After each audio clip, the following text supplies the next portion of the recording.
Putin has lied to his people and to his troops about how this conflict would go. He's now been caught out in that lie. They've not been welcomed to Ukraine. Now we will do more with our friends to exclude Russian banks from the SWIFT system, freeze their assets, and restrict trade. And we will go further in our efforts to sanction those who are close to the Putin regime. We're now taking further steps to whip aside the veil of anonymity and freeze their assets. But I must emphasize that we are not motivated by any hostility towards Russia or the Russians, quite the reverse. All our hearts ache for the Russian soldiers sent to die in this futile venture. We all grieve with their parents.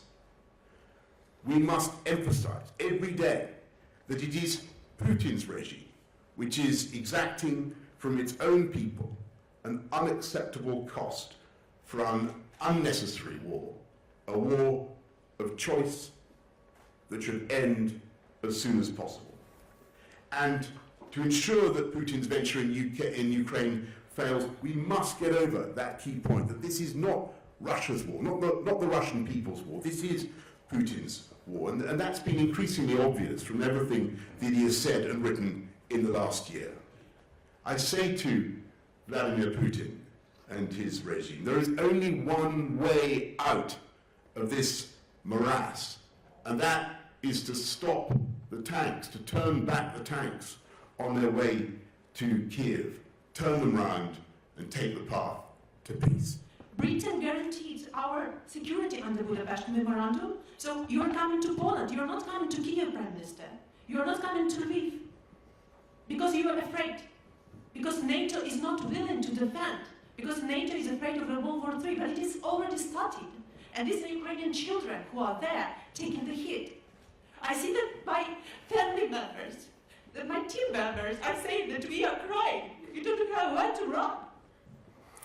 This is what is happening, Prime Minister. Unfortunately, the implication of that is that the UK and will be engaged in shooting down Russian planes, will be engaged in direct combat with Russia. That's not something that we can do or that we've envisaged. And I think the consequences of that would be truly very, very difficult to control. What we can do is all the things that we are doing already. I have to tell you, I think that it will work. I think that Vladimir Putin's venture is doomed to fail, and I think that it will be extremely difficult for him to continue on the path that he is on. I think the whole international community will work together to ensure that your family, are able to live in a sovereign and independent Ukraine. And I'm sorry it's going to take time, I'm sorry it's going to be difficult, and I'm sorry for all the tragedy and suffering that you've experienced. But thank you very, very much for coming today. I'll get that little piece of dandruff off.